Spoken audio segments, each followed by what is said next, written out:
Hello and welcome to Literary Notes, a podcast by the Washington Talking Book and Braille Library. I'm your producer, Nathan Ureta.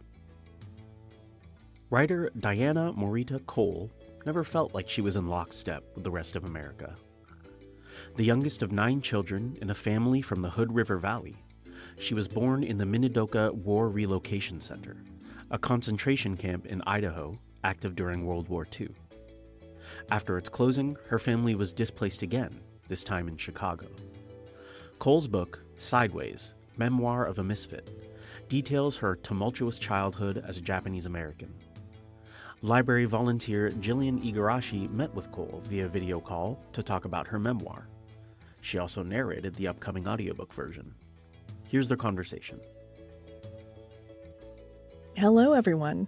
My name is Jillian Igarashi, she, her pronouns, and I'm a volunteer with the Washington Talking Book and Braille Library. It is my incredible honor to be here today with Diana Morita Cole, author of Sideways, Memoir of a Misfit, winner of the 2017 Richard Carver Award for Emerging Artists.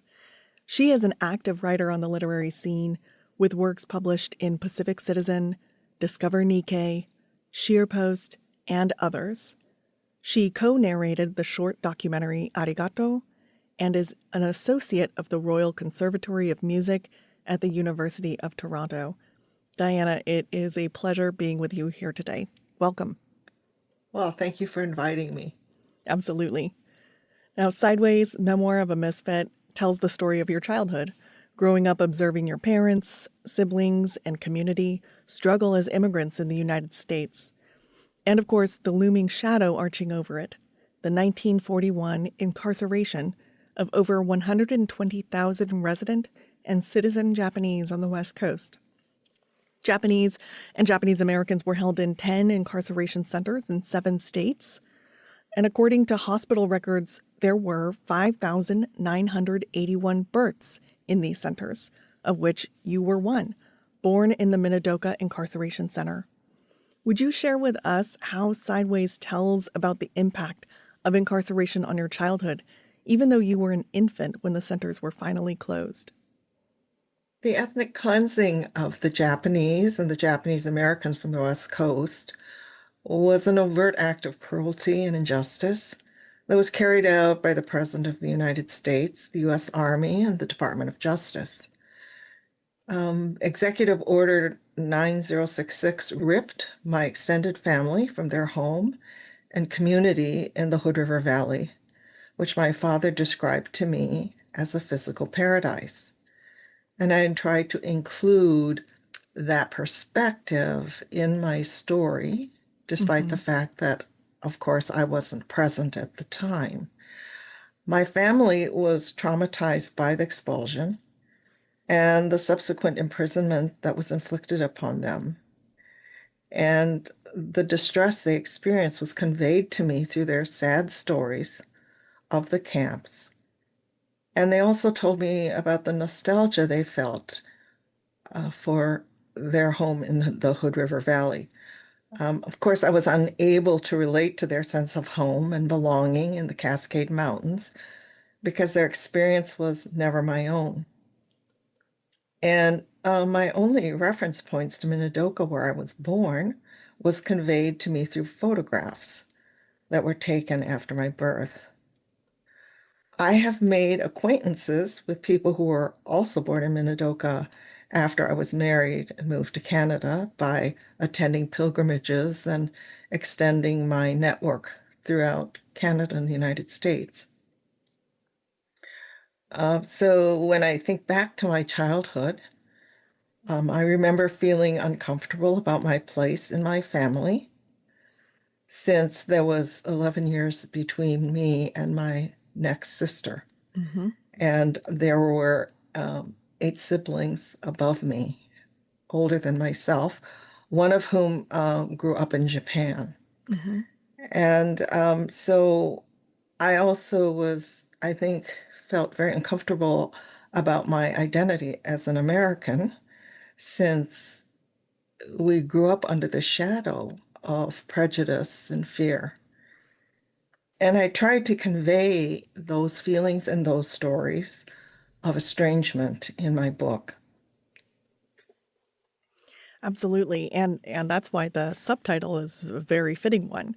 You talk about being a misfit, and not just a misfit in the society of the United States, the dominant culture of the United States, but one within your own family. Your words in the book are an irrepressible nuisance to your own family, an outsider among outsiders. How has that outsider perspective shaped you as a storyteller in this memoir? Well, first of all, I am a Nisei. I was born Nisei. My parents were Issei, but I was a very young Nisei. And my contemporaries were really Sansei. So not only was I a misfit in my family in the sense that there was such a difference between me and for instance, my eldest sibling, who was old enough to be my mother, and then my nieces and nephews were some of whom were, my contemporaries. So it was very difficult in terms of understanding where I belonged, even in terms of the generation. Although I think my values definitely are closer to the Nisei values than they are to the Sansei generation, with some exceptions, of course. Um, and so, and also, I would say, when we moved to Chicago, where I spent most of my childhood, we were people who were just released from prison. Mm-hmm. So that was an entirely new environment for us. And my father relied heavily on my eldest sister, who had actually moved there before us. And of course, she had more proficiency with English, although his English was quite good. My mother tended to speak English far less than my father, which seems to be a trait amongst many Mm-hmm. Issei women, perhaps because they were more confined to the home Mm-hmm. than the Issei men. I'm not really sure of the reason, but at any rate, there was a great deal of confusion in my mind as to my place. And when we arrived in Chicago, my mother began work on a full-time basis, which took her out of the home and really out of my sphere of play. And she, it was my grandfather basically who was looking after me. And he was someone who didn't speak English at all Mm-hmm. and was, he was Issei, but he was my father's father, Mm-hmm. right? And he, he was even more, I would say, a product of Japan than certainly I was. And so there was just really a gulf in terms of culture, in terms of age, because he was 80. He's Mm-hmm. my age. I am now, Mm-hmm. looking after a child who was, quite young. And I think we had very little in common except the Mm-hmm. family. And then the family itself was so stressed and so busy working outside the home to bring in money for our subsistence Mm-hmm. because, there was a great deal, there was a huge gap in our earning capacity. by our having been thrown into the camps. And so I certainly felt that there was a great deal of, pressure upon my brothers and sisters to bring in the money. And then they told me later that they had to actually leave high school early each day in order to go to work, which was actually against the child labor laws at the time. Right. But they were somehow permitted to do that. Mm-hmm. And so the family itself as an entity seemed to be quite fractured in the way, because we were all as individuals trying to accommodate to an entirely different setting than they had been accustomed to before. They grew up in a rural setting where they felt safe to roam the countryside and to ride their bicycles and so on. But in an urban setting like Chicago, which was quite dangerous when you consider, the presence of drug dealers and gangsters and mafia. And so it was, I think, quite stressful for my brothers and sisters and my parents. Absolutely. And there's a lot I want to unpack there and have some questions. Also, you mentioned about the economic impact of Japanese incarceration because of the amount of money, property, goods that were essentially stolen from the Japanese and Japanese Americans who were incarcerated. But before we get to that, I want to touch more on the role your mother played as well. You speak about your mother and the backdrop of her life as a young woman in Japan, dressed in a kimono, carrying a parasol, surrounded by her admirers, a stark contrast to her life as you knew her as a young child growing up in Chicago. Why was it important to you in this story to provide that backdrop as an extension or part of your own story in the memoir? I think it's important for us to understand that my parents were considered pariah by the government that I grew up under. Mm-hmm. And the common statement at that time was, well, this item in the store is really cheap because it was made in Japan. And those kinds of statements that devalued us as individuals and devalued and really insulted our integrity was passed on to me regardless of whether I remember being in the camp or not. I could see its effects on my brothers and sisters. And for instance, I describe in my book how I was taken shopping and I really liked this one green dress, and my sister Betty told me not to buy it because it made me look too yellow. So those kinds of the kind of degradation that we internalized as victims was very damaging to us and our sense of worth and our sense of identity. So, of course, our parents became the symbol of that which was really dishonored and considered dishonorable. So it took me a great deal of effort to understand who my mother was in relation to her own culture and in her own history, rather than assuming and assimilating all the biases that the culture that I was living in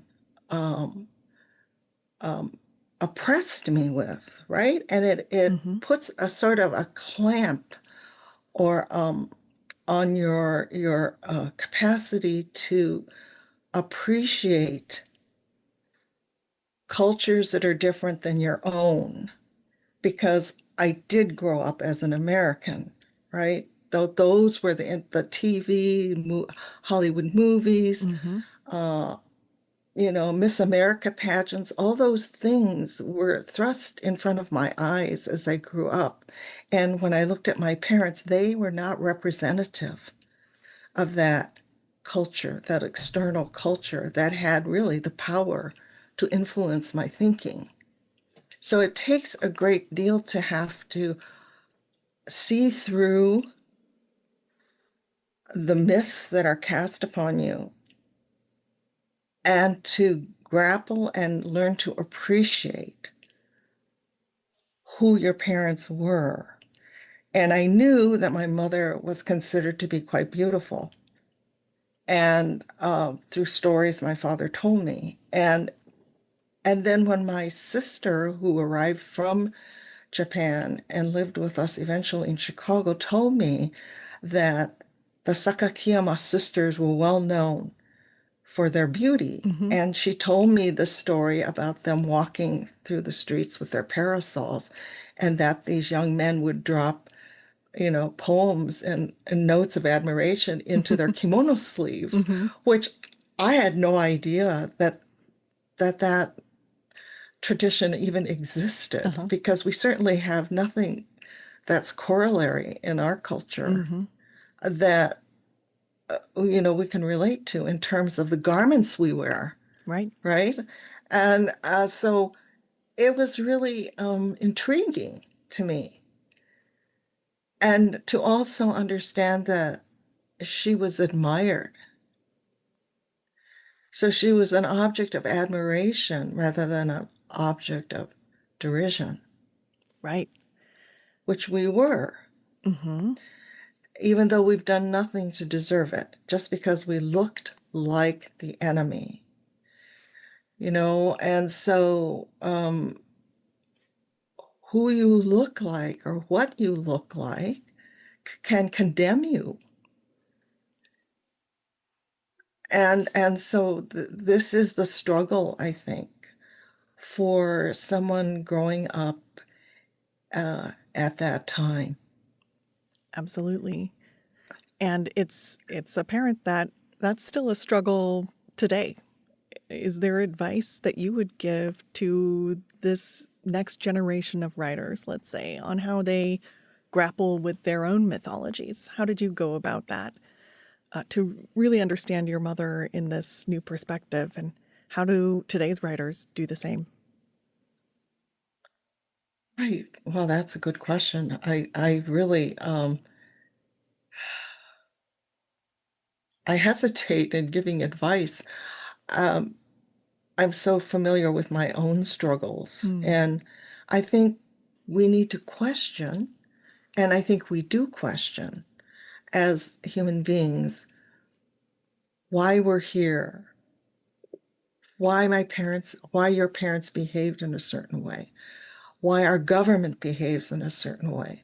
What are the demands that our cultures make upon us?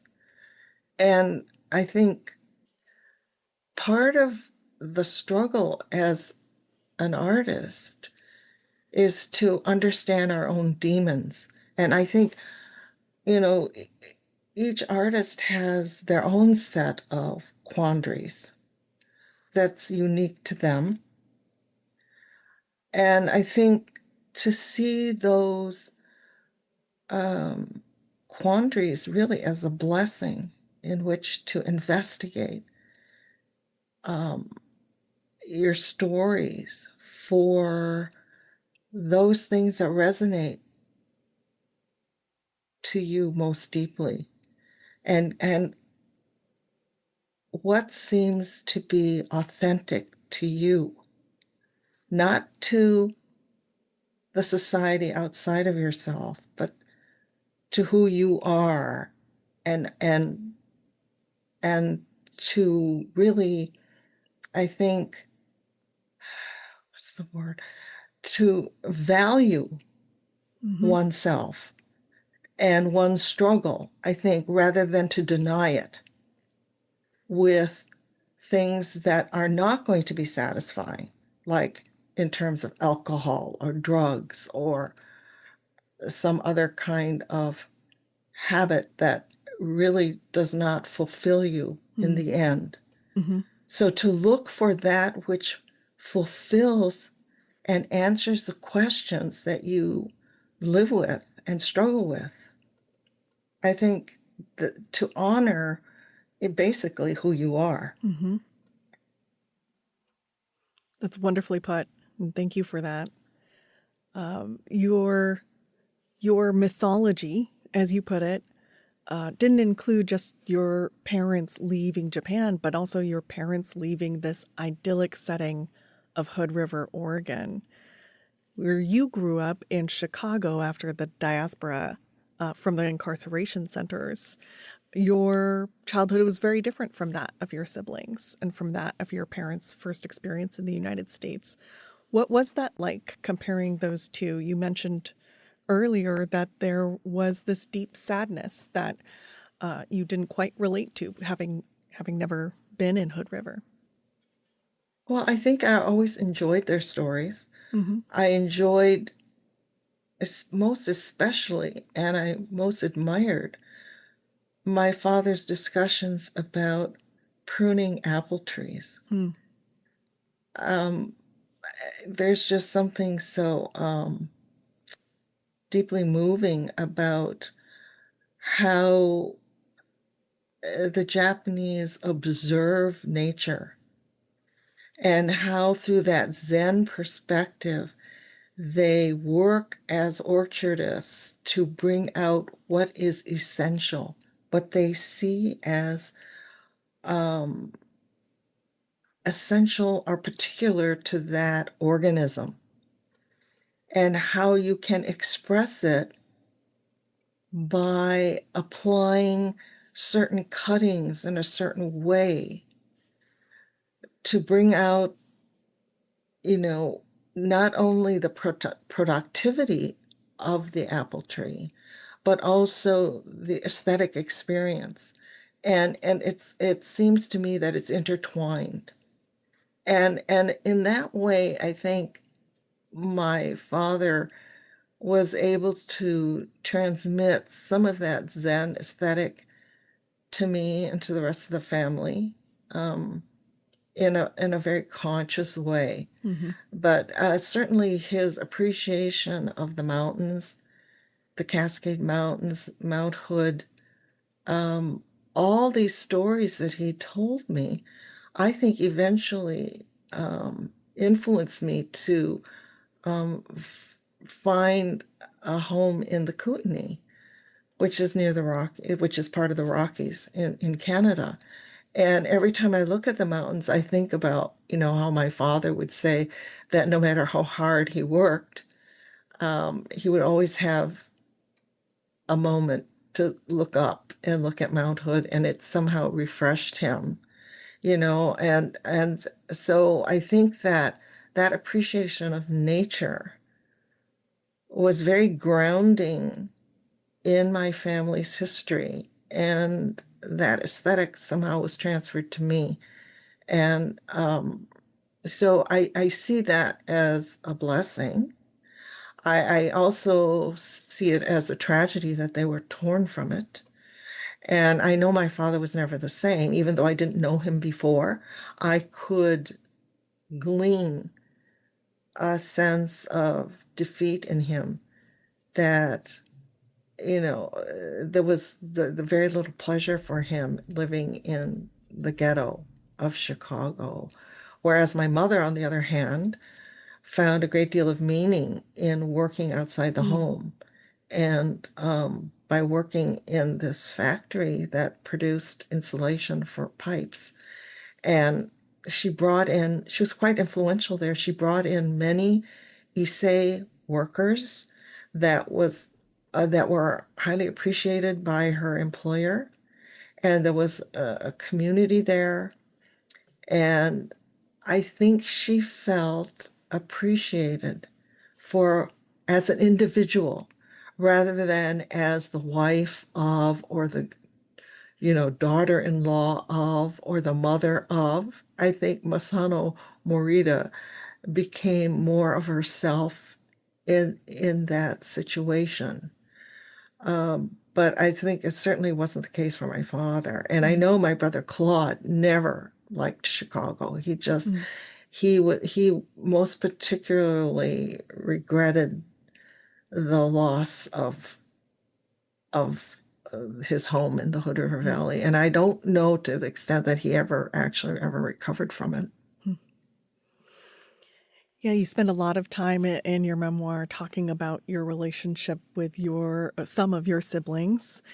Yes. And sometimes the relationships there were contentious with those much older siblings and with your niece.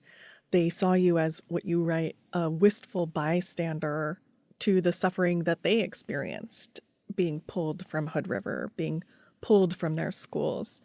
How were you able to come to the understanding that you were also a victim of incarceration, even though you weren't old enough to recall it? It still had a massive impact on you. Yeah, that it's a very complicated answer that I would have to give you, because I think there were two levels of injustice in my family. Okay, the most obvious injustice was the injustice that was perpetrated by the government upon us. But the more complicated story is the story of the injustices that were perpetrated within my family. And so one grows up feeling quite oppressed. Mm-hmm. Um, so, first of all, my grandfather, although he was kind to me and looked after me, was quite the rogue. And when he was in Hood River, evidently gambled a lot of the money away that my father had given him to take to the bank to save. And also, my father at that time was actually sending money to Japan to the relatives who were having a hard time. So, my grandfather was a rogue. Then his wife was particularly cruel. And this evidently is not uncommon in the Asian cultures, Hmm. where women that marry into a household are often demeaned and mistreated. And this was particularly true of the treatment that my mother suffered from at the hands of my grandmother. So, and this did not come out in my story because I really didn't know how to fit it in at the time. And certainly when I was growing up, I was not cognizant of this information.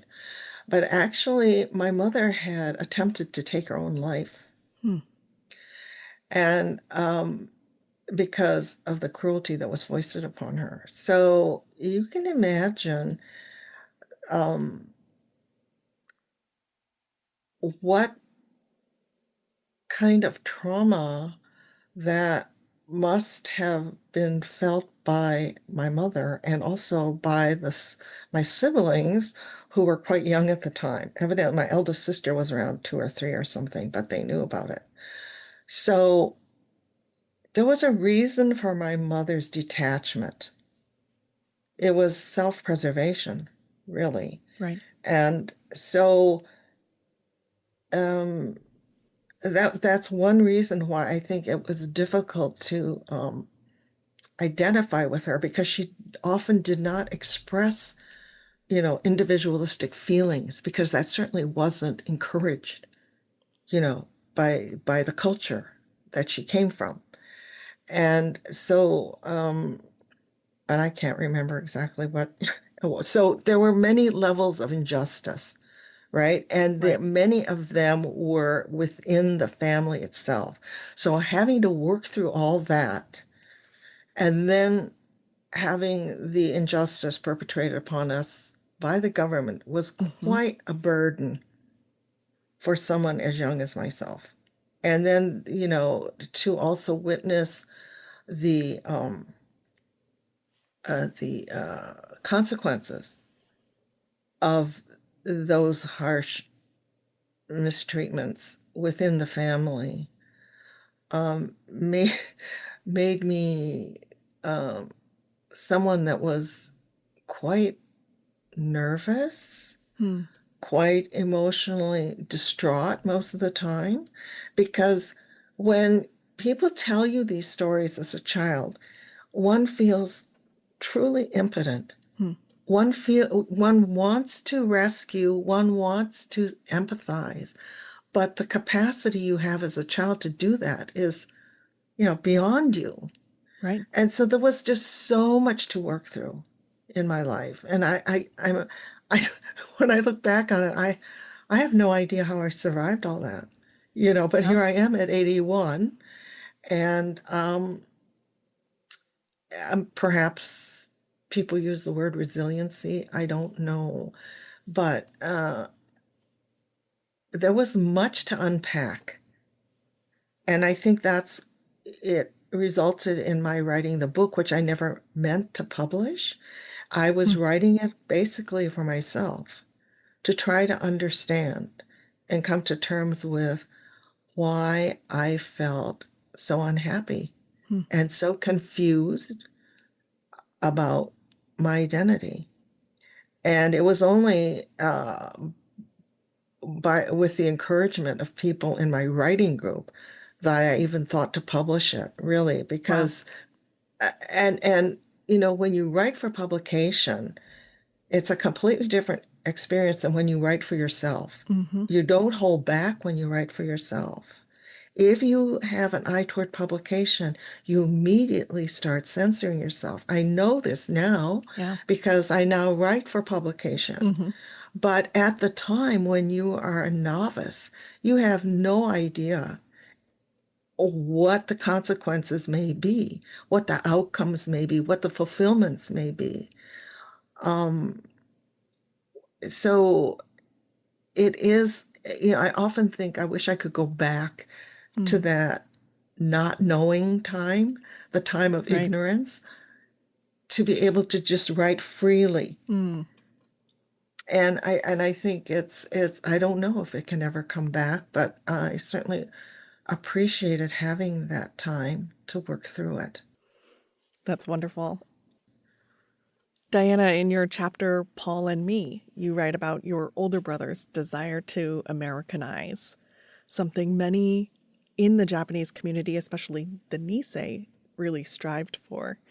You wrote that they pinned ambitions for acceptance on material wealth, like cars especially. And I love your line, if you can't change the color of your skin, you can order your new 1956 Ford Coupe in tangerine. This resonated really deeply for me, having heard my Sansei parents lament not being taught the Japanese language for fear of seeming too un-American. Would you tell us more about the impacts you've seen in your own life and in the Japanese American, Japanese Canadian cultures stemming from those ambitions for acceptance? The example of the Nisei obsession with cars um, is really the attempt by the Nisei to sublimate their anger and frustration at the rejection from white society into a more indirect way of finding approval through material possessions. Of the Sansei and Yonsei obsession with baseball, I find interesting because that's a way of finding success through an identification with a sports team. And, there were not a lot of pathways open to the Nisei at that time. And,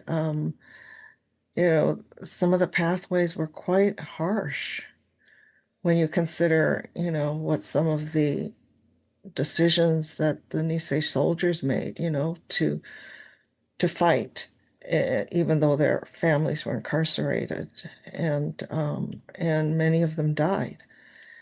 And so channeling one's ambitions into material possessions, I guess, was an easier way of finding acceptance in a more urbanized setting than what my brothers and sisters knew in Hood River.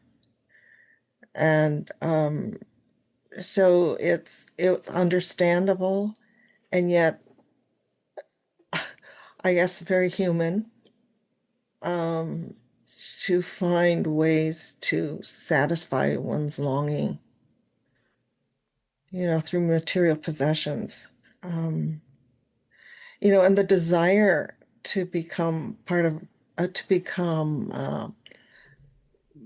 members of a model minority, I think in particular, has driven many Nikkei to work long hours and attain a professional degrees and buy homes in the suburbs, and so this is the way you channel your energy to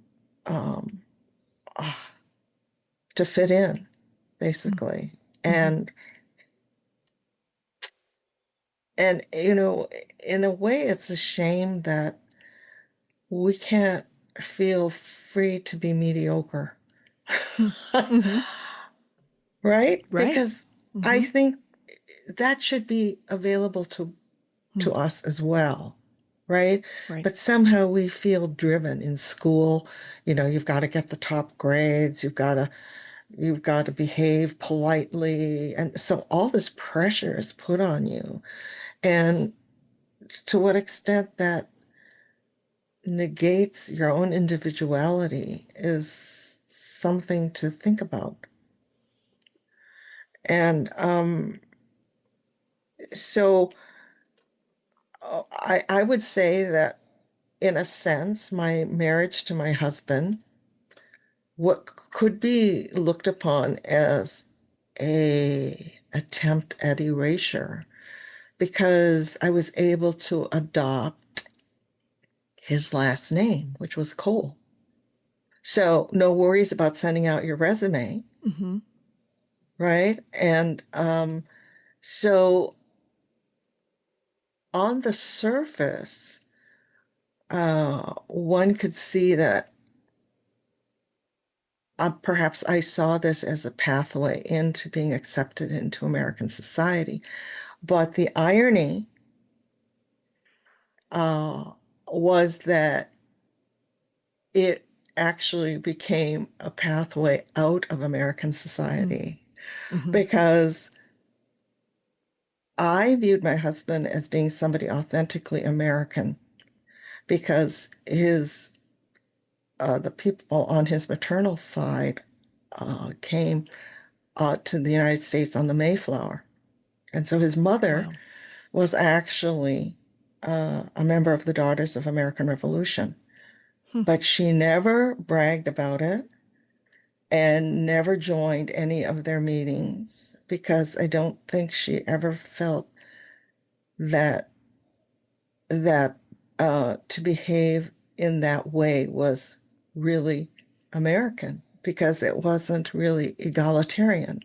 It was sort of playing on a sense of privilege that maybe she really didn't think was something that she should publicize.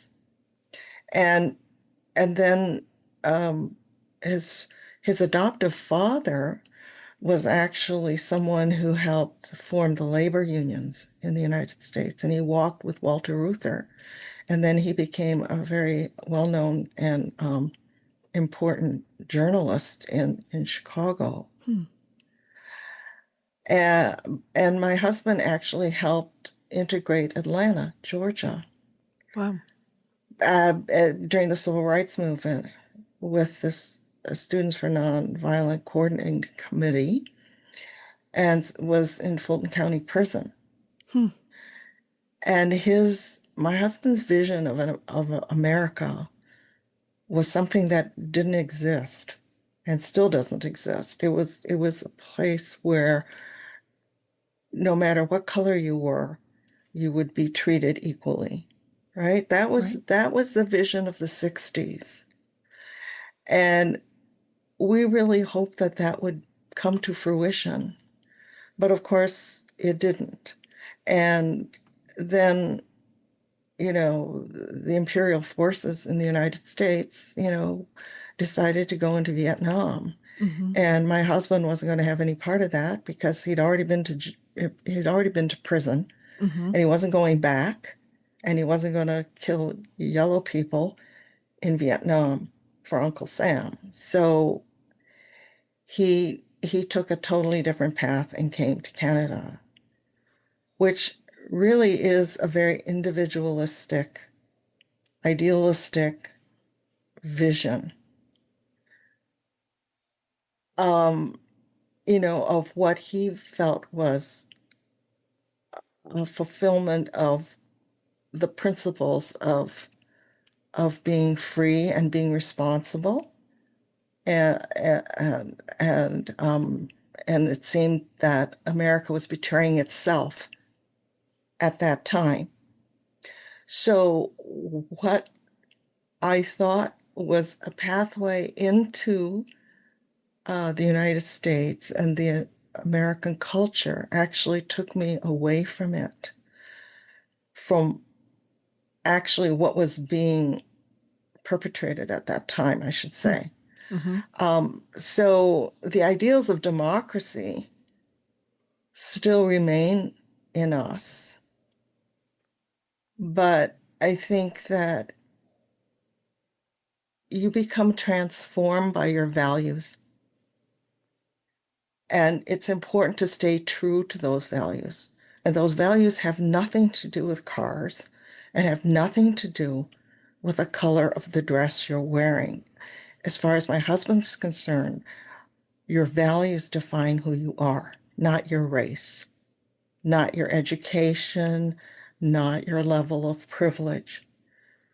And that's the truth that we've tried to live with um, our entire married life. But it has been a journey of great challenges. Mm-hmm. But in a sense, it was free of familial obligations Mm-hmm. for which I felt constricted by when I lived in the United States. But of course, I didn't know these things when I came, Right. right? And so this is all learning through living. But the important thing is to live those ideals that you know to be true. And many of those ideals still exist in the Constitution and in the Bill of Rights and in the hearts of many Americans who understand what a real democracy should look like. And it should not be undermined by unbridled capitalism and lust for wealth and power. Absolutely. And that's what I see, um, having, witnessed what we are witnessing right now, that, the oligarchs have taken control and that Trump is a puppet of their ambitions. And it can't stand, it mustn't stand. But many of us feel quite distraught and, impotent in the face of this tyranny, which is fascism. And, but the only way one gets through this is by holding true to your values, because then you know who you are, even though you are faced with lies and deceit and greed. You have to know who you are and what you stand for. Absolutely. I think you've done a really wonderful job of encapsulating why your memoir is so relevant to us today. We think of Japanese incarceration as something that happened a very long time ago, but in truth, what we're seeing is a new diaspora today, in today's world. I know that you use your writing and your craft and your voice and all of these platforms to, as you've said before, spin suffering into legends, to transcend the gall of our lives. With that in mind, to folks who are facing the same type of trauma that the Japanese community faced in the 1940s, how do you advise people now to transcend the gall and the tragedy? Well, that's quite an undertaking for me to give advice to anyone. But I still think it has to do with holding true to one's values and one's truth. And that's a commitment one needs to hold on to. It's your lifeboat. It's how you can interpret what's happening. Does this make sense to you? Is it something that is an act of this administration, something that respects individual rights and freedoms?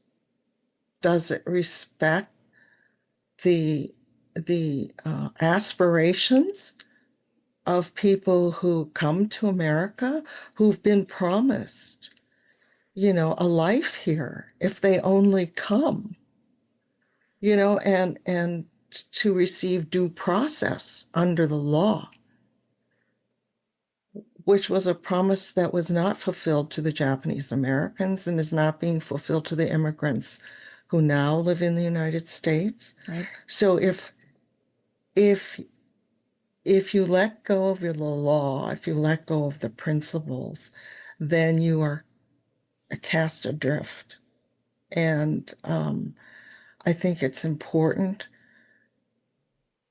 to know what your people, being the Japanese Americans, stood for in the face of tyranny during the Second World War and how they faced it by either resisting and saying, I'm not going to be drafted unless you release my family first, or by enlisting, or by, taking our case to the Supreme Court, as my mentor William Horry did.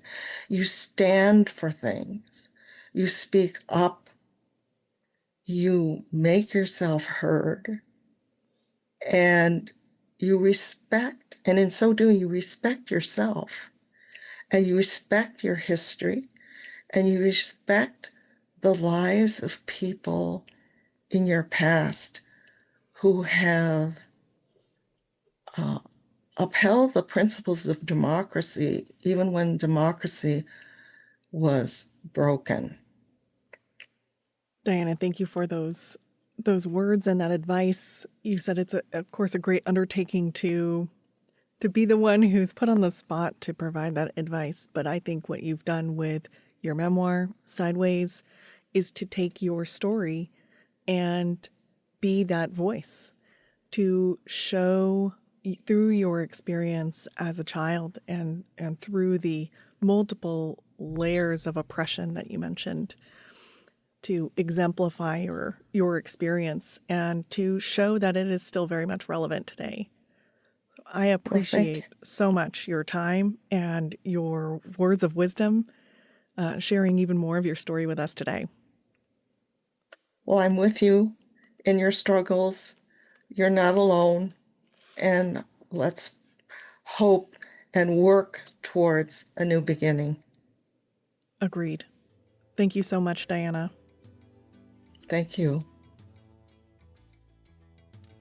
Sideways, Memoir of a Misfit, is in process as an audiobook at the Washington Talking Book and Braille Library. It'll have the class ID DBC 28274. We'll let you know in a later episode when it's available for download. If you have any questions or comments about the library, or to see if you qualify for our services, visit WTBBL.org or leave us a voicemail at 206-615-0400 or toll free at 800-542-0866. This episode of Literary Notes is a production of the Washington Talking Book and Braille Library based in Seattle, Washington. I'm your producer, Nathan Ureta. Thanks for listening.